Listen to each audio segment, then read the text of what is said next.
فقیروں کا بھی کیا چاہے جہاں بستی بسا بیٹھے، علی والے جہاں بیٹھے وہیں جنت بنا بیٹھے۔ فراز دار ہو مقتل ہو زندہ ہو کہ صحرا ہو، جلی عشق علی کی شمع اور پروان آ بیٹھے۔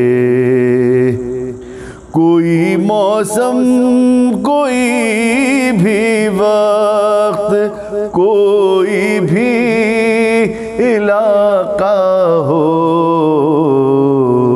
جہاں ذکر علی چھیڑا وہیں دیوانے آ بیٹھے۔ علی والے جہاں بیٹھے وہیں جنت بنا بیٹھے۔ یہ کون آیا کس استقبال میں سب انبیاء اٹھے، یہ کون آیا کس استقبال میں سب انبیاء اٹھے، نہ بیٹھے گا کوئی تب تک نہ جب تک فاطمہ بیٹھے۔ علی والے جہاں بیٹھے وہیں جنت بنا بیٹھے۔ اعوذ باللہ من الشیطان الرجیم، بسم اللہ الرحمن الرحیم۔ تمام تعریف خدائے برتر کے لیے، درود و سلام محمد و آل محمد کے لیے۔ ناظرین اکرام، میں آپ کا میزبان خاور رضا نقوی قائم ٹی وی کی رمضان ٹرانسمیشن میں آپ کی خدمت میں حاضر ہوں۔ رحمت رمضان کا یہ پروگرام ہمارا مسلسل کئی سالوں سے جاری ہے۔ آپ مسلسل ہمارے اس پروگرام کو دیکھ رہے ہیں، پسند کر رہے ہیں، آپ کا بہت شکریہ۔ جی ناظرین، پروردگار عالم رمضان میں مسلسل رحمت نعمت برکتیں اپنے بندوں پر برسا رہا ہے۔ رسول خدا صلی اللہ علیہ وآلہ وسلم فرما رہے ہیں، ارشاد فرما رہے ہیں کہ اگر انسان رمضان کے مہینے کی قدر و منزلت کو جان لیتا تو وہ تمنا کرتا کہ اے کاش پورا سال رمضان کا مہینہ ہوتا۔ ایک اور مقام پر رسول خدا صلی اللہ علیہ وآلہ وسلم ارشاد فرما رہے ہیں، رمضان وہ مہینہ ہے کہ جس کا پہلا حصہ رحمت، درمیانہ والا حصہ مغفرت اور آخری حصہ جو ہے جہنم کی آگ سے آزادی ہے۔ جی ناظرین، ہم مسلسل بات کریں گے اپنے اس پروگرام میں حکومت حق اور اصحاب امیر المومنین علیہ السلام پر۔ جی ناظرین، ہمارے اسٹوڈیو میں موجود ہیں مولانا اسد علی زیدی، جو کہ کسی بھی تعارف کے محتاج نہیں، بے انتہا خوبصورت ایک نئے ٹاپک کے ساتھ، ایک نئے موضوع کے ساتھ ہم آپ کی خدمت میں یہ پروگرام لے کر آ رہے ہیں۔ آئیے چلتے ہیں، گفتگو کا آغاز کرتے ہیں، قبلہ کی طرف جاتے ہیں۔ السلام علیکم حضور۔ علیکم السلام ورحمۃ اللہ۔ بہت آپ کا شکریہ کہ آپ مصروفیت میں سے وقت نکال کے ہمارے اسٹوڈیو میں آ رہے ہیں۔ حضور، میں آپ سے بات کرنا چاہوں گا، کل ہم جو پچھلے پروگرام میں ہم بات کر رہے تھے حکومت حق اور اصحاب امیر المومنین پر، تو میں یہ جاننا چاہوں گا کہ مولا کی حکومت میں مولا کے اصحاب کا کردار کیا تھا، اس پہ آپ تھوڑی سی روشنی ڈالیں ہمارے ناظرین کے لیے۔ اعوذ باللہ من الشیطان اللعین الرجیم، بسم اللہ الرحمن الرحیم۔ سب سے پہلے یہ رحمت و برکتوں کا مہینہ ہے۔ ہمارے ناظرین، ہمارے سامعین جو بھی قائم ٹی وی کی توسط سے ہمیں سن رہے ہیں، رحمتوں اور برکتوں کو سمیٹیں، زیادہ سے زیادہ ذکر امیر المومنین کریں اور سیرت امیر المومنین سے فیض حاصل کرتے ہوئے ہمارا مقصد پہلے پروگرام میں بھی ہم نے یہ عرض کیا تھا کہ سیرت امیر المومنین کو واضح کرنا یا کوئی پہلو اجاگر کرنے کا مقصد یہی ہوتا ہے کہ ہم اپنی زندگیوں میں اسے مستعمل بھی کر سکیں، اس سے فیض بھی حاصل کر سکیں اور سمجھ بھی سکیں کہ ہمارے امام اور پیشوا امام برحق حجت خدا، انہوں نے جو فیصلے کیے ہیں اپنی حکومت میں، کبھی برسر اقتدار ہیں، اور اقتدار کا مطلب صرف حکومت نہیں ہوتا، گورنمنٹ نہیں ہوتا، اپنی زندگیوں میں بھی ہمیں مختلف پہلوؤں پہ مختلف شعبوں میں اختیار حاصل ہوتا ہے. تو کیسے ہم نے اپنے نائبین کو چننا ہے، جنہیں ہم نے پاور یا طاقت دینی ہے، جنہیں ہم نے منتخب کرنا ہے کسی بھی معاملے کے اندر، تو ہم نے کیسے لوگوں کو منتخب کرنا ہے اور کس طریقے سے اس طرز عمل کو لے کے چلنا ہے. اور ظاہر ہے کہ حق کو بھی پہچاننا ہے، اور امامت مسلک تشیع میں مذہب اہل بیت میں کم از کم ایک بنیادی عقیدہ ہے جس کی بنیاد پر ہمارے لیے نجات مقرر ہے. حکومت حق کا تذکرہ ہم نے کل بھی کیا تھا، اور یہ بتایا تھا کہ قرآن کہتا ہے کہ کل جاء الحق وزهق الباطل، کہ حق آ گیا اور باطل چلا گیا، اور باطل تو ہے ہی مٹ جانے کے لیے. اور امیر المومنین نے چوتھی خلافت کے دور میں جب ظاہری خلافت آئی ہے تو ممبر کی عرشے پہ ہاتھ مار کے جب اسی مقام پہ تشریف فرما ہوا رسول کے، تو یہ کہا کہ آج اپنی جگہ پہ آ گیا. یہ کہنا بتا رہا ہے کہ دوسرا جملہ اسی میں چھپا ہوا ہے کہ اب تک جو حکومت تھی وہ کہیں نہ کہیں حق کی مخالفت کر رہی تھی، کیونکہ علی کا حق تھا. کیونکہ رسول نے اعلان یہی کیا تھا کہ تم میں زیادہ افقہ، تم میں سب سے زیادہ عدل کرنے والا، تم میں سب سے زیادہ نصیحت کرنے والا علی ابن ابی طالب ہے. عدل کے معاملے میں اور ہر معاملے میں میرا اور علی کا ہاتھ برابر ہے. یہ ہاتھ برابر کا مطلب کیا ہے؟ یعنی جیسے رسول تقسیم کرتے، دولت ہو، نعمت ہو، کوئی بھی چیز ہو، جیسے لوگوں کے درمیان نبی فیصلے کرتے، اسی طرح بعین ہی امیر المومنین نے کرنا تھا. فیصلے کیے بھی ہیں بالکل. جناب امیر نے کئی فیصلے ایسے ہیں جو خلافت کے ادوار میں کیے. پہلے 3 خلافتوں میں جو جناب امیر جاتے رہے، یہ بہت اہم سوال ہے. میں اپنی گفتگو کی طرف تو بڑھ رہا ہوں، لیکن جو آپ نے بات کی اس کا جواب دیا جانا نوجوان ذہنوں کے لیے بہت ضروری ہے. کہ علی جاتے رہے دربار خلافت میں، تو آپ یہ فرما رہے کہ حکومت حق نہیں تھی تو علی کیا حکومت باطل کی مدد کرتے رہے؟ تو دیکھیے یہ اہم چیز ہے کہ اسلام علی کے گھر کا دین ہے، اور علی کو اللہ نے حجت بنایا ہے. تو علی خلفائے وقت یا حاکم وقت کی مدد نہیں کر رہے ہیں. اگر وہ جواب نہیں دے سکتے تو اس کا مطلب ہے اسلام ناکام ہو رہا ہے. چاہے وہ اونٹ دینے کا معاملہ ہو، چاہے وہ عقد کا معاملہ ہو، چاہے بچے کی ولدیت کا معاملہ ہو، چاہے خاتون کے ایک سے زیادہ عقد کرنے کا معاملہ ہو، چاہے چوری کا معاملہ ہو، چاہے قرآن کا معاملہ ہو، چاہے تحریف کا معاملہ ہو، چاہے تعویل کا معاملہ ہو، چاہے تفسیر کا معاملہ ہو. جب جب کتابیں بھری پڑی ہیں اور خلفاء کے بیانات موجود ہیں، خلیفہ ثانی کا قول موجود ہے کہ لولا علی لہلک عمر، کہ اگر آج علی فیصلہ نہ کرتے تو میں تو ہلاک ہو گیا تھا، کیونکہ مجھے تو اس کے معنی نہیں ہے. اسی لیے نبی نے فرمایا تم میں افقہ ترین، سب سے اچھا فیصلہ کرنے والا، تم سے سب سے بڑا فقیہ، تم میں سب سے زیادہ سمجھ بوجھ رکھنے والا علی ہے، کیونکہ نفس رسول ہے. تو بہت سے فیصلے کی علی اگر گئے ہیں تو حکومت وقت کی امداد کو نہیں گئے. اسلام کی امیج اور اسلام کی جو چہرہ ہے اس کو واضح کرنے، اسلام کی حقانیت کے لیے گئے، کیونکہ اسلام علی کا دین ہے، اسلام علی کے گھر کا دین ہے، اور علی حجت خدا ہے اسلام میں. علی اسلام کے لیے گئے. دوسری بات یہ کہ مبنی بر حق ہے، تو ہم نے اسے حکومت حق کا عنوان ہی اسی لیے دیا ہے کہ امیر المومنین نے بہت سے جیسے آپ نے بات کی غلط فیصلے یا لا علمی کی بنیاد پہ کہہ لیجئے کہ اگر یہ کوئی کہہ رہا ہے کہ لولا علی لہلک عمر، تو یہ تو اعتراف ہے کہ اگر علی نہ ہوتے، تو اس کا مطلب ہے کہ وہ علم نہیں تھا جو جناب امیر کے پاس تھا. اور رسول نے فرمایا کہ انا مدینۃ العلم وعلی بابها، میں علم کا شہر ہوں، علی اس کا دروازہ ہے. تو جب علی اس کا دروازہ ہے تو ظاہر ہے کہ علم تو علی ہی کے پاس سے ملے گا. بہت سارے فیصلے، بہت سارے اقدامات ایسے تھے جو تبدیل کر دیے گئے. سنتوں میں یہ ایک علیحدہ موضوع ہے، سنتوں میں کیا تبدیلی وارد کی گئی.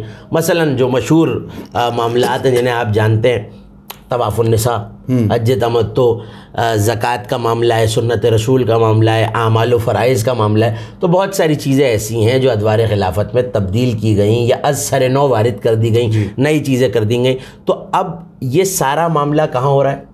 مدینے میں ہو رہا ہے. اور بہت ساری چیزیں مدینے میں تبدیل ہو رہی ہیں. اور رسول مدینے کی، ظاہر ہے اس وقت اسلام اتنا پھیلا نہیں تھا، تو بیسکلی ریاست کا بنیادی طور پہ جو کیپٹل تھا، جو مرکز تھا، جو پایہ تخت تھا، وہ تو مدینہ تھا. اور علی بھی جو تخت خلافت پہ بیٹھے ہیں وہ مدینے میں بیٹھے ہیں. تو لوگ مدینے کا رخ کرتے تھے احکام دین یا اسلام کو سمجھنے کے لیے. تو یہ بہت اہم وقت ہے کہ مدینے میں بہت ساری چیزیں ایسی ہیں جو پچھلے ادوار یا جو مولا کے پیش رو خلفاء تھے انہوں نے تبدیل کی. اور مولا نے صرف یہ نہیں ہے کہ مولا نے انہیں سن لیا اور خاموشی سے برداشت کرتے رہے، نہیں.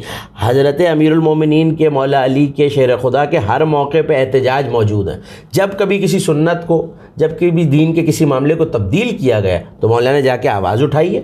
یہ 25 برس جو علی گھر میں رہے ہیں تو اپنے لیے نہیں، اسلام کے لیے رہیں. تو جا کے بتاتے رہیں کہ تم نے فلاں شخص کو اگر گورنر لگایا ہے، ہم اسی پہ گفتگو کر رہے ہیں، تو دیکھو اقربا پروری نہیں کرو. بنو امیہ سے ہو تو بنو امیہ میں بغیر میرٹ کے ایک لفظ ہوتا ہے آپ کے معاشرے میں, ہمارے معاشرے میں, کہ جب تک وہ حقدار نہیں ہے اس کا استحقاق نہیں ہے. کوئی ایسا ہے جو پہلے اسلام لایا ہے, زیادہ متقی ہے, زیادہ پرہیزگار ہے, زیادہ سچا ہے, اسے چھوڑ کر گناہگار, غیر متقی, فاسق و فاجر کو اگر گورنر لگا رہے ہو تو دیکھو یہ صحیح نہیں ہے. اس سے اسلام کا نقصان ہوگا, مسلمانوں کا نقصان ہوگا, اور وہ دین کو نقصان پہنچائے گا. اسی لیے ہم نے پہلے نشست میں بھی گفتگو کی کہ علی نے جن لوگوں کو میرے مولا نے لگایا ہے وہ ایسے لگایا ہے کہ ان کا استحقاق, کرائٹیریا اور میرٹ ایسا تھا کہ وہ اسلام میں پہلے اسلام قبول کرنے والے بھی تھے, خدمت اسلام بھی کی, اور جنگوں میں پیش بھی رہے, اور ہر طریقے سے نصرت اسلام. اچھا حضور, ایک سوال آپ سے یہ بھی بنتا ہے کہ حکومت کا جو کیپٹل تھا وہ مدینہ تھا, اور رسول خدا صلی اللہ علیہ وآلہ وسلم بھی خود مدینے میں تھے. تو جب مولا علی کی حکومت آئی تو اس حکومت میں گورنر کس کو مولا نے بنایا, اس کے اوپر تھوڑی سی روشنی ڈالیں. میرا خیال ہے مدینے کے گورنر, مدینے میں گورنر کس کو بنایا؟ ظاہر پائے تخت تھا اور آغاز بھی مدینے ہی سے ہونا چاہیے, کیونکہ خلافتیں پہلی بھی مدینے میں ہی رہی ہیں. اور اس کے بعد جناب امیر جب آئے ہیں تو منتخب خلیفہ جب امت گئی ہے کہ یا علی آپ پھر مسند اقتدار پہ آئیے, تو ایک اور جملہ کہا میں سنت رسول ہی پہ عمل کروں گا, جیسے نبی فیصلے کیا کرتے تھے ویسے فیصلے کروں گا, جیسے نبی لوگوں میں مال کی تقسیم کیا کرتے تھے ویسے, جیسا نبی برتاؤ رکھتے تھے ویسا ہی. اور اس میں کلیدی بات کیا ہے جو حجت الوداع میں پیغمبر اکرم نے فرمایا تھا, کسی گورے کو کالے پہ, کسی امیر کو غریب پہ فوقیت حاصل نہیں ہے. فوقیت اگر ہے تو اسلام, تقوی اور دین کی فوقیت ہے. جو دین میں آگے ہے تو وہ منصب میں بھی اور فضیلت میں بھی آگے. تو مولا نے یہی, کیونکہ کہا گیا تھا کہ آپ خلفائے پیشرو کے جو طریقہ اور روش تھی, جو اعمال انہوں نے کیے ان کی بھی پیروی کریں گے. تو مولا نے ساری باتوں کو مانا اور اس آخری بات پہ کہا کہ میں ان کی پیروی نہیں کروں گا. ظاہر ہے کہ وہ بندے ہیں اور نبی معصوم ہے, تو کہا معصوم کی پیروی کرتا ہے, میں حجت ہوں, حجت کی پیروی جو کچھ نبی نے کیا ہے. مدینے کی جہاں تک بات ہے تو پہلے تو ظاہر ہے کہ مولا خود خلیفہ رہے تو مدینے میں ہی رہے, 35 ہجری تک مولا مدینے میں رہے, اور اس کے بعد مولا نے کیپٹل کو یعنی پایہ تخت کو منتقل کیا ہے کوفے میں جو عراق میں ہے, یعنی سرزمین حجاز سے مولا سرزمین عراق کی طرف گئے. 36 ہجری 36 ہجری کا یہ واقعہ ہے کہ مولا اب جب ظاہر ہے کہ علی خود مدینے میں نہیں ٹھہر رہے تو کسی کو اپنے مقام پر مدینے پہ اپنے گورنر کے طور پہ, اپنے نائب کے طور پہ کہہ لیجئے, اپنے قائم مقام کے طور پہ, اپنی حکومت کے کارندے کے طور پہ رکھنا ہے. تو مدینے میں بالخصوص کئی گورنر مولا نے رکھے ہیں, اور آنے والی نشستوں کے لیے بھی میں بیان کر دوں کہ پے در پہ گورنروں کو مولا نے تبدیل بھی کیا ہے, 2 3 گورنر بھی رکھے ہیں. لیکن ہم فی الحال ظاہر ہے کہ ہمارے پاس نہ دامن وقت میں اتنی گنجائش ہے, اور یہ کئی کتابوں کا موضوع ہے جو ہم تلخیص کر کے خلاصہ کر کے اپنے سننے والوں کے حوالے کر رہے ہیں. ہم ان کی بات کریں گے, ان کی گفتگو کریں گے جنہیں اولیت حاصل ہے, کیونکہ انسان کی عقل اور اس کے فیصلے کا اور اس کی سوچ کا اندازہ وہاں سے ہوتا ہے کہ پہل کس کو منتخب کیا ہے, یعنی جسے پہل منتخب کیا ہے وہی معیار انتخاب ہوگا. اس کو دیکھ کے یہ اندازہ ہوگا کہ مولا کیسے لوگوں کو چاہتے تھے. بعد میں حالات کی تبدیلی کی وجہ سے اور اپنی حکمت امامت اور حکمت الہیہ کی وجہ سے مولا نے دوسرے جو پہلی شخصیت ہے ان کا نام سہل ابن حنیف ہے. سہل ابن حنیف وہ شخصیت ہے جو انصار میں سے, یعنی مکے میں اسلام نہیں لائے, مدینے میں ہی اسلام لائے ہیں, اور انصار میں سے مہاجرین جو ہجرت کر کے آئے تھے, اور انصار وہ جنہوں نے مدینے میں نصرت کی. تو پہلے سے ناصر رسول. دوسری بات یہ کہ حکومت حق کی بات ہو رہی ہے, اور یہ بھی ہم نے عرض کیا کہ جو پہلی حکومت تھی, ظاہر مولا کہہ رہے ہیں کہ آج حق آیا ہے, تو اس کا مطلب ہے کہ پہلے والے حق نہیں تھے اور اسی مقام پہ آیا ہے. تو اس حکومت کو سہل مولا کی خلافت آنے کے بعد حق نہیں مانا ہے. جس وقت پہلی خلافت آئی ہے تو 12 افراد ایسے ہیں, 8 مہاجرین میں سے اور 4 انصار میں سے. ظاہر ساری امت متفق تو ہو گئی تھی, لیکن ان 12 لوگوں نے, اور یہ امام صادق آل محمد کا فرمان ہے کہ 12 لوگ ایسے تھے جنہوں نے اس وقت بھی اعتراض کیا کہ جو آنے والا مسند نبوت پہ آیا ہے اور نبی کا خلیفہ بن کے آیا ہے وہ خلیفہ بغیر حق ہے, ظاہر ہے اس کا حق نہیں ہے. اور انہی 12 میں سے ایک سہل بھی ہیں. جناب سہل پہلی دن سے امیر المومنین کے خلافت حق کا قائم, تو شروع دن سے حق کے ساتھ تھے, اور مولا نے اس بات کی قدر کی, اور اس سے پہلے سے مولا ان کی قدر کرتے تھے. وہ واقعہ بھی میں عرض کرتا ہوں. لیکن جب پہلی بار حکومت بننے لگی تو اس وقت بھی انہوں نے کہا 12 لوگوں نے، وہ ایک طویل حدیث ہے، روایت ہے، شیخ صدوق نے اس کو لکھا ہے، لیکن کھڑے ہو کے اس دربار میں مولا سے پہلے مشورہ کیا اور اجازت لی کہ مولا کیا ہم اتمام حجت کے لیے، حجت کو تمام کرنے کے لیے اس دربار میں جا کے کہیں کہ یہ تمہارا حق نہیں ہے، یہ اس کا حق ہے جس کے بارے میں نبی نے غدیر میں کہا من کنت مولا فعلی مولا. تو جا کے یہ کہا کہ سنو، میں نے نبی سے خود سنا ہے کہ میرے بعد علی تمہارا امام ہے اور تم میں سب سے بہتر فیصلہ کرنے والا ہے. تو جب سب سے بہتر وہ ہے تو فیصلے کی نشست اور مسند پہ آپ کیسے بیٹھ سکتے ہیں؟ اس وقت سے حق کو پہچانتے ہیں تو علی قدر کرتے ہیں. مگر قدر کرنے کی صرف یہ وجہ نہیں ہے، علماء اہل سنت نے، سیرت نگاروں نے، اور بھی ہم تفصیل عرض کریں گے بریک کے بعد، لیکن اس وقت پہلا جو واقعہ ہے جس کی وجہ سے مولا نے قدر کی، ظاہر ہے امام وقت ہیں، جانتے ہیں، لیکن کوئی عمل تو تاریخ میں آنا ہے. جب مولا نے ہجرت کی، رسول اللہ آئے تو انصار نے رسول اللہ کو بلایا ہے کہ اللہ کے نبی آپ آئیے اور ہم آپ کی نصرت کریں گے. تو 3 دن بعد مولا نے بھی ہجرت کی، اور شب ہجرت علی کے چاہنے والے بہت اچھی طرح جانتے ہیں، رمضان کا مہینہ ہے، مولا کی شہادت کی مجلسوں میں بھی آپ یہ فضیلت سنیں گے. تو جب چلے ہیں تو 3 دن مولا نے قبا کے محلے میں قیام کیا، اور وہاں ایک خاتون تھی جو بیوہ تھیں اور ان کے گھر میں کوئی مرد نہیں تھا، ام کلثوم بنت ہدم ان کا نام ہے. تو مولا 2 راتیں اور 1 دن وہاں ٹھہرے ہیں ان کے گھر میں، کیونکہ وہ اسلام لا چکی تھی اور مدینے کا محلہ ہے، قبا مدینے کے قریب ہے، تو وہ اسلام لا چکی تھی. تو مولا نے کیسی مومنہ ہوں گی کہ علی نے ان کے گھر رکنا پسند کیا. تو ظاہر ہے کہ مرد کوئی نہیں ہے اور ایک حجرے میں مولا عبادت کر رہے ہیں، تو رات کے وقت مولا کے لیے کوئی کھانا بھی پیش کرنا ہے. تو مولا نے یہ آہٹ محسوس کی کہ کوئی دروازے پہ آتا ہے اور اس بی بی کو کچھ دیتا ہے اور چلا جاتا ہے، دروازے پہ آتا ہے اس بی بی کو کچھ دیتا ہے اور چلا جاتا ہے. تو مولا نے جب پوچھا تو کہا ایک انصاری ہے جو ایمان تو لے آیا ہے، اپنے قبیلے کے بتوں پہ حملہ کرتا ہے، ان کی لکڑیوں کو توڑتا ہے، اور کیونکہ اس محلے میں رات کے وقت لکڑیاں نہیں اور گھر میں کوئی مرد نہیں ہے تو وہ مرد مجھے لکڑیاں لا کے دیتا ہے جس سے میں کھانا پکاتی ہوں. واہ واہ. تو کہا وہ کون ہے؟ کہا اسے سہل ابن حنیف کہتے ہیں. واہ واہ. تو مولا اس دن سے سہل کی اس خدمت کی قدر کرتے تھے. سبحان اللہ. کہ دیکھیے کہاں سے لاتے تھے، بتوں کو توڑ کے اس کے آس پاس جو لکڑی کے فریم بنے ہوتے تھے، جو فرنیچر ہوتا تھا اور جو آرائش کے لیے لکڑی ہوتی تھی وہ توڑ کے لاتے تھے. آپ نے دیکھا کہ ہم خیال ہونا ضروری ہے. بت شکن کا جو گورنر تھا وہ بھی بت شکن تھا. واہ واہ واہ. ظاہر ہے کہ علی جیسا بت شکن تو کوئی نہیں ہو سکتا جو کعبے کے بت توڑے، لیکن اپنے تئیں سیرت امیر المومنین کو جانتے ہوئے بت شکنی کی. سبحان اللہ. تو شروع دن سے حق پہ ہیں. مولا نے ایسے ہی لوگوں کا انتخاب کیا جو ایسا نہیں کہ کچھ دیکھ کے یا تلوار کے زور سے یہ دولت کے لالچ میں حق پہ آ گئے. پہلے دن سے جنہوں نے علی کو حق مانا ہے، علی نے انہی کو اس استحقاق کے ذریعے وہ حق دیا. سبحان اللہ سبحان اللہ. ناظرین اکرام، وقت ہوا ہے بریک کا. بہترین گفتگو جاری ہے حکومت حق اور اصحاب امیر المومنین کے موضوع پر. آتے ہیں تھوڑی دیر میں، آپ دیکھتے رہیے قائم ٹی وی کینیڈا. فقیروں کا بھی کیا چاہے جہاں بستی بسا بیٹھے، فقیروں کا بھی کیا چاہے جہاں بستی بسا بیٹھے.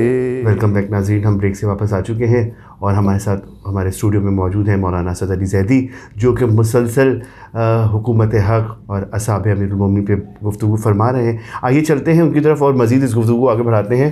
حضور، آپ نے بے انتہا بہت شاندار فضائل سہل ابن حنیف کے بیان فرمائے. ان کی اور کیا خدمات تھی، اس پہ تھوڑی سی آپ روشنی ڈالیں ہمارے ناظرین. جی، ایک تو یہ اہم بات میں دوبارہ واضح کرنا چاہتا ہوں کہ مدینہ ہی میں کیوں، یعنی اور بھی مولا کے گورنر مال رہے ہیں. جناب مالک کو جزیرہ میں بھی بھیجا ہے، مصر کے لیے بھی بھیجا ہے، حضرت حذیفہ یمان کو بھیجا گیا ہے، اور بھی ایک بالکل اس سے ملتا جلتا نام ہے جو آنے والی نشستوں میں ہم جس پہ گفتگو کریں گے، حضرت عثمان ابن حنیف. صحیح، بالکل ولدیت ایک جیسی ہے. یہ سہل ہیں، وہ عثمان ہیں، اور انہیں بھی گورنر لگایا گیا تھا. لیکن مدینے میں کیوں؟ ایک حق گو راست گو تھے، دوسرا بہادر تھے. اور بہادری کا عالم یہ ہے کہ جب جنگ احد میں ایک تو بدر بھی لڑی ہے، تو بدری بھی صحابی ہیں، اور بدری صحابہ کے بارے میں شیعہ سنی علماء متفق ہیں کہ ان کی فضیلت سب سے زیادہ ہے، کیونکہ پہلا معرکہ اسلام ہے. تو بدر میں لڑیں اور نبی کی دعائیں بھی موجود ہیں. تو ایک تو یہ معاملہ موجود ہے. دوسرا احد کے مقام پہ جب جنگ احد ہوئی ہے تو بڑا مشہور تاریخی واقعہ ہے. اب ظاہر ہے کہ اسے تاریخ کے صفحے سے رخسار سے کوئی مٹا نہیں سکتا کہ کچھ لوگوں کو رسول نے ایک مقام پہ کھڑے رہنے کے لیے کہا تھا اور ظاہر ہے وہ کسی بھی بنا پر وہاں سے چلے گئے اور نبی کی حکم الولی کی ڈر گئے یا جو بھی وجہ رہی ہے ہمیں اس پہ اس وقت گفتگو نہیں کرنی. لیکن بہرحال کچھ لوگ گئے اور ظاہر ہے کہ لشکر پھر آیا اور اس نے پسپائی کی اور پھر پیغمبر پہ حملہ کیا. تو جب پیغمبر پہ حملہ کیا تو بہت کم لوگ تھے جو نبی کی نصرت کے لیے باقی بچے تھے. ان میں سے 3 افراد کے نام سر فہرست ہیں اور جن کو تمام شیعہ سنی مفسرین اور مورخین نے نقل کیا ہے. اور ان میں پہلا نام ظاہر ہے کہ میرے مولا و آقا امیر المومنین علی بن ابی طالب کا تھا. دوسرا نام ابو دجانہ انصاری رضی اللہ تعالیٰ عنہ کا تھا اور تیسرا نام جناب سہل بن حنیف کا تھا. اس کا مطلب ہے کہ جب کوئی ناصر نبی نہیں بچ رہا تھا تو علی کے ساتھ دفاع نبی کرتے رہیں. تو اس کا مطلب ہے کہ علی حق کے ساتھ حق علی کے ساتھ حق کو ادھر ادھر موڑ دے جدھر جدھر علی جائیں. تو اس کا مطلب ہے کہ سال شروع سے حق پہ تھے. یہی ہم عرض کر رہے تھے کہ سال شروع سے حق پہ تھے تو بہادر بھی تھے, صرف راست گو اور سچے نہیں تھے, سبحان اللہ, بتوں کو توڑنے والے نہیں تھے. اس کا مطلب ہے کہ شروع سے بت شکنی کی مخالفت بھی کی, حق گوئی بھی کی اور صرف حق کہنا تیسرے درجے کا ایمان ہے. بے شک پیغمبر اکرم نے فرمایا کہ اگر کوئی برائی دیکھو تو ہاتھ سے روکو, ہاتھ سے نہیں روک سکتے اور اختیار نہیں ہے, طاقت نہیں ہے تو زبان سے برا کہو, اور اگر زبان سے بھی کہنے کے قابل نہیں ہو اور تمہارے تو دل میں کہو. تو اب افضل ترین درجہ یہ ہے کہ ہاتھ سے روکو. تو پہلے وہ شکنی بھی کرتے رہے, اپنے بتوں کو توڑ کے اس کی لکڑیاں بھی پہنچاتے رہے, نصرت بھی کرتے رہے, نبی پہ ایمان بھی لائے, نبی کو قبول بھی کیا, انصار میں بھی تھے. اور جو پہلا مجاہدہ پہلا مقاتلہ ہوا ہے اس میں بھی, بدر میں بھی شہید رہے, اور اس کے بعد احد میں جب سب چلے گئے تو علی کے ساتھ دفاع رسول کر رہے ہیں. اس کا مطلب ہے کہ جہاں اور نہیں کھڑے ہو, اور نصرت رسول کا کیا عالم ہے. یہ تو قرآن کی آیتیں اگر میں پڑھنا شروع کروں تو گفتگو بہت طویل ہو جائے گی کہ اے ایمان والوں تم میں کون ہے جو ایسے ہمارا ناصر بن جائے جیسے عیسیٰ کے ساتھ ناصر موجود تھے. تو نصرت کی ہے احد کے موقع پہ, جہاں سب چلے گئے تو علی کا ساتھ نہیں چھوڑا, نبی کا دفاع کرتے رہے. اور نبی کے جو مخالف تھے, جو حملہ تھا, تو یہ بات بھی پتہ چل گئی کہ کرار کا ساتھ دیا ہے. تو کرار کے ماننے والے تھے تو فرار نہیں تھے. فرار نہیں ہوئے وہاں سے, ڈٹ کے مقابلہ کیا اور نبی کی حفاظت کرتے رہے. تو یہ بھی ایک بہت بڑا کردار ہے جس کی وجہ سے مولا نے شاید, اب ظاہر ہے کہ وجہ تو امیر المومنین بہتر جانتے ہیں, ہم تو اپنا تجزیہ یا جو مولا کے فرامین سے بات سمجھ میں آتی ہے, جو ہماری معرفت کہتی ہے, جو علم کہتا ہے, وہاں تک پہنچ سکتے ہیں جو علماء نے بیان کیا. تو شاید یہ وجہ رہی ہو کہ راست گو بھی, اور مدینے میں اس وقت حق کو چھپایا جا رہا ہے. خلفاء کے دور میں جو پیشرو گزرے تھے, حدیث کے نقل کرنے پر پابندی تھی. بعض علماء نے یہ لکھا کہ کہنے والوں نے یہ کہہ دیا کہ کثرت حدیث ہو گئی ہے, اور ایک بیانیہ یہ بھی بنایا گیا کہ بھئی قرآن کافی ہے اور حدیثوں سے اختلاف پیدا ہوتا ہے. دوسرا معرکہ یہ تھا جسے علماء اہل سنت نے, امام احمد بن حنبل نے بھی نقل کیا, یہ صرف ہمارے مسلک کی بات نہیں ہے, کہ تاکہ اہل بیت اور علی بن ابی طالب کے فضائل چھپائے جائیں, کیونکہ کثرت سے رسول اللہ نے مولا کے فضائل بیان کیے. تو ظاہر ہے جب روایات کو لکھا جائے گا تو فضائل بھی لکھے جائیں گے. تو اور یہ علماء اہل سنت نے ہی لکھا, تذکرۃ الحفاظ میں بھی اور علامہ ہندی نے بھی کنز العمال میں یہ لکھا ہے کہ حدیث کی روایتوں پہ پابندی لگائی گئی, اور وہ لوگ جنہوں نے آوازیں بلند کی ہیں کسی بھی دور میں علی کے حق کے لیے, ان کی سرکوبی بھی کی گئی ہے, ان سے دشمنی بھی کی گئی ہے, اور ان کے ساتھ ظلم و زیادتی بھی برتی گئی ہے. تو اب سہل کو لگانے کا گورنر اور انہیں مقرر کرنے کا مقصد یہ حق گو بھی ہے, اور حق گوئی کے ساتھ صرف حق گوئی ضروری نہیں ہے, بہادری بھی ضروری ہے کہ منصب ملا ہے تو بہادری کے ساتھ اس منصب کو نبھا. سبحان اللہ, سبحان اللہ. اچھا حضور, میرا آپ سے ایک سوال اور یہ بھی ہے کہ آپ نے بھی گفتگو میں فرمایا کہ اور بھی گورنر رہے, تو وہ کتنے عرصے گورنر رہے, اور اس پہ آپ تھوڑے سے ہمارے ناظرین کی روشنی ڈالیں. جی, مدینے میں نے جیسے عرض کیا کہ امام بن عباس اور بھی کچھ تھوڑے عرصے کے لیے, اور جناب ابو ایوب انصاری جن کے گھر رسول تشریف لائے تھے مدینہ آنے کے بعد, اور وہ ناقہ رسول کے, وہ بڑی مشہور بات ہے, شیعہ سنی عالم اسلام پورا جانتا ہے. تو جناب ابو ایوب انصاری کو بھی مولا نے رکھا ہے, لیکن جو پہلا انتخاب تھا وہ سہل بن حنیف تھا. کچھ عرصے بعد جب صفین کا معرکہ ہوا ہے اور جنگ صفین ہوئی ہے, تو وہ یہ دور ہے کہ جب گورنری سے سہل بن حنیف دستبردار ہو کے, اور وہ گئے کیوں ہیں یہ بہت اہم بات ہے. کچھ لوگ یہاں ظاہر ہے کہ علی کے طریقے پہ مال کی تقسیم کی گئی, مولا کسی غلام کو، گورے کو، کالے کو کسی قومیت کی بنیاد پہ، لسانیت کی بنیاد پہ فوقیت نہیں، صرف اسلام اور تقوی کی بنیاد پہ. بیت المال کو ہم نے عرض کیا تھا کہ ایسے تقسیم کیا کہ علی کے حصے میں بھی وہی آیا اور قمبر کے حصے میں بھی 3 دینار آئے. بالکل 3 تو برابری کی بنیاد پہ. اور ظاہر ہے کہ سہل علی کے مرید، علی کے چاہنے والے، علی کا انتخاب ہیں جسے علی نے گورنر لگایا، تو انہوں نے یہی کام کیے. تو ظاہر ہے کہ قبیلے کے سرداروں کو جو برسہ برس سے قوم پرستی کرتے آ رہے ہیں، اقربا پروری کرتے آ رہے ہیں، یہ بات سمجھ نہیں آئی، نہ انہیں یہ اچھا لگا. تو 70 کے قریب افراد جو ہیں وہ یہ حکومت چھوڑ کے اور مدینہ چھوڑ کے حاکم شام کے ساتھ جا ملے. تو ظاہر ہے کہ اس بات نے بہت افسردہ کیا جناب سہل کو، اور جناب سہل نے خط لکھا جناب امیر کو اور اجازت چاہی. تو اس خط کا جواب نہج البلاغہ میں جو 70واں خط ہے 70 وہ جناب سہل کے نام ہے. اور مولا نے وہ خط لکھا ہے اور اسے سید رضی نے نہج البلاغہ میں محفوظ کیا. اس طرح بھی نہج البلاغہ ہمارے نوجوان دوست بھائی پڑھنے والے پڑھیں، ماہ مبارک ہے، نہج البلاغہ سے بھی استفادہ کریں اور اپنی زندگیوں میں اسے مستعمل کریں. اس کے کئی حصے ہیں. بہرحال اس وقت گفتگو یہ ہے کہ مولا نے خط لکھا اور یہ کہا کہ سال دیکھو گھبرانے کی ضرورت نہیں ہے، وہ جو چھوڑ کے گئے ہیں وہ مدینہ اور تمہیں نہیں، حق کو چھوڑ کے گئے، کیونکہ حکومت حق ہے، تو حق کو چھوڑ کے گئے اور گمراہی کی طرف گئے.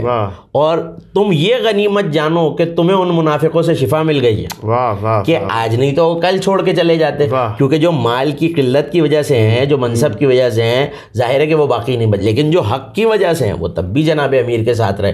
تو جناب سہل کو، تو پھر جناب سہل نے ایک اور مکتوب لکھا جسے علماء نے نقل کیا ہے کہ مولا مجھے اجازت دیجیے، مجھے اس منصب سے زیادہ آپ کی رکاب میں جنگ کرتے ہوئے شہید ہو جانا زیادہ پسند ہے. اور میں صرف زبان سے نہیں روکنا چاہتا، میں تلوار سے بھی روکنا چاہتا ہوں، میں لڑنا بھی چاہتا ہوں. تو مولا نے کہا کہ ہاں ہم نے تمہیں اجازت دی. اور آئے اور بصرہ سے جو لشکر بنا تھا، مولا تو عراق جا چکے تھے، اس کی سرداری صفین میں، اس کے لمبرداری، اس کے لشکر کے سالار، کئی حلقے ہوتے ہیں لشکر میں، تو اس کے سالار جناب سہل بن حنیف تھے اور مولا کے ساتھ جنگ کی. تو اہم نقطہ جو اس میں پیدا ہوتا ہے وہ یہ کہ گورنری عہدہ چھوڑ دیا ہے علی پہ جان قربان کرنے کے لیے. بالکل ویسے ہی جیسے اسلام بچانے کے لیے علی نے اپنا حق چھوڑ دیا تھا اور لوگوں کو آنے دیا کہ یہ اسلام میں رسول اللہ اور اللہ کا نام باقی رہے. اسی طرح سیرت علی پہ چلتے ہوئے یہ کہا کہ میں شہید ہو جانا زیادہ پسند کرتا ہوں مولا، یہ منصب بھی آپ ہی کے صدقے میں ملا ہے، آپ ہی نے دیا ہے، تو یہ منصب میں چھوڑ کے آپ کے ساتھ رہنا چاہتا ہوں. یہ کیسا عشق ہے، لوگ منصب کی تلاش میں رہتے ہیں کہ کرسی نہ چھن جائے، جان نہ چلی جائے، مال غنیمت کی تلاش میں رہتے ہیں. کرسی تو بہت بڑی چیز ہے. تو گورنری کتنا بڑا عہدہ ہے کہ مدینہ جیسی ریاست، مدینہ جیسا شہر آپ کے ہاتھ میں، آپ کے تصرف میں ہو، اور وہ جان نہیں بچا رہے. وہ کہہ رہے ہیں مولا یہ گورنری کسی اور کو دے دیجئے، یہ منصب کسی اور کو دے دیجئے، میں آپ کا ساتھ چاہتا ہوں، آپ کے ساتھ جنگ کرنا چاہتا ہوں باطل سے، کیونکہ حق کو پہچانتے ہیں. واہ. اچھا حضور، یہ جناب سہل جو ہے کیا یہ جنگ صفین میں ہی شہید ہوئے یا کچھ اس میں؟ جی، صفین کے بارے میں 2 باتیں ملتی ہیں کہ آیا یہ صفین سے ایران چلے گئے. بہرحال وہ قول ہمارے علماء نے اس کی تائید نہیں کی ہے، لیکن یہ ضرور ملتا ہے کہ جناب سہل بن حنیف صفین میں شہید نہیں ہوئے. جنگ لڑی ہے اور بڑی بہادری کے ساتھ لڑی ہے، بڑی شجاعت کے ساتھ لڑی ہے، مگر جنگ کر کے کوفے واپس آئے ہیں اور کوفے آنے کے بعد وفات ہوئی ہے. ظاہر ہے کہ محبت علی میں بستر پہ مر جانا بھی شہادت ہے، اور جو علی کے لشکر میں لڑتا رہا اور منصب چھوڑ کے آیا. تو جناب سہل بن حنیف کے وفات کے بارے میں علماء اہل سنت نے بھی لکھا ہے اور علماء تشیع نے بھی لکھا ہے کہ کوفے میں ان کی وفات ہوئی ہے. اور ایک خاص بات جس پہ ہم اس پروگرام کو ختم کرنا چاہتے ہیں، اور وہ ظاہر ہے کہ ان کی وفات ہے کہ مولا کا ایسا انتخاب کہ جو نصرت بھی کرتا رہا، حق گوئی بھی کرتا رہا، بتوں کو بھی پسپا کرتا رہا اور دشمن کے عزائم کو بھی توڑتا رہا، اور مدینے میں حق کی حکومت اور سیرت رسول، کیونکہ سنت رسول کو تبدیل کیا گیا تھا، تو اسی کو دوبارہ رائج کرتا رہا. اور پھر ویسی گورنرشپ اور ویسا ہی عہدہ چھوڑ کے آ گیا یہ کہتا ہوا کہ مولا آپ کے قدموں میں جان دے دینا. تو کوفے میں، چونکہ مولا کوفے آ چکے تھے، تو پھر ساتھ اور وہاں تمام بن عباس آ چکے تھے، ان کے قائم مقام، اور پھر انہیں معزول کیا گیا بوجو. اور پھر جناب ابو ایوب انصاری کو، کیونکہ وہ مدینے سے ہی تعلق رکھتے تھے، انہی کو گورنر لگایا گیا. اور یہاں پہ ان کی وفات ہوئی تو جناب امیر نے یہاں تک، اب یہ جملہ ابن ابی الحدید کا ہے جنہوں نے نہج البلاغہ کے اس خط کی شرح لکھی ہے اور انہوں نے حالات لکھے. 21 جلدوں میں انہوں نے شرح لکھی اور یہ علماء اہل سنت میں سے ہیں. کتنی قدر کی گئی ہے میرے مولا کے کلام کی. تو عمومی طور سے جب نماز جنازہ ہوتی ہے تو تکبیروں کی تعداد معین ہے، لیکن یہاں علماء نے ایک جملہ لکھا ہے 25 تکبیریں کہی گئیں. سبحان اللہ. اچھا اس 25 کی وجہ کیا ہے؟ یہ بہت دلچسپ بات ہے جو علماء اہل سنت نے لکھی ہے کہ یہ 25 تکبیریں کہی کیوں گئی ہیں. 5 تکبیریں کہیں، جنازہ اٹھا، ایک گروہ آیا کہ مولا یہ آپ کا اتنا جلیل القدر صحابی تھا، اتنا عظیم مسلمان تھا، نبی کا ایسے چہنے والے تھے سہل ابن حنیف، ہم نے تو جنازہ نہیں پڑھا. پھر جنازہ رکھا گیا، پھر نماز جنازہ ہوئی، پھر 5 تکبیریں کہی گئیں، پھر کچھ لوگ آئے، تو اس طرح 5 مرتبہ تکبیریں کہی گئیں، 5 مرتبہ جنازہ رکھا گیا، 5 دفعہ. اب یہ سوچئے کہ جنازے میں علی 5 مرتبہ کہہ رہے ہیں لا نعلم منہ الا خیرا، میں اس سے خیر کے سوا کچھ نہیں جانتا، جس کے بارے میں علی ایک نہیں 5 مرتبہ یہ کہتے ہیں کہ میں اس سے خیر کے علاوہ کچھ نہیں جانتا.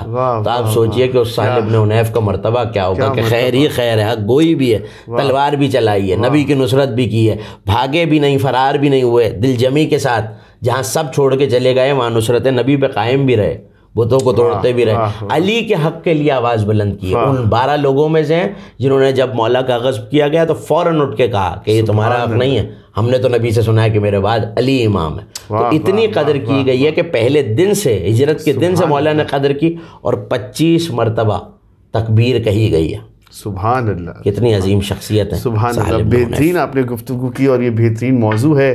ناظرین اکرام، موضوع تو بہت ہی خوبصورت ہے، وقت ہمارا بہت کم ہے، لیکن انشاءاللہ ہم دوسرے پروگرام میں بھی اسی موضوع کو کنٹینیو رکھیں گے، حکومت حق اور امیر المومنین. ناظرین اب وقت ہوا ہے ہمارے پروگرام کے ختم ہونے کا. اپنے میزبان خاور رضا نقوی کو اجازت دیجیے. خدا حافظ. پیروں کا بھی کیا چاہے جہاں بستی بسا بیٹھے، علی والے جہاں بیٹھے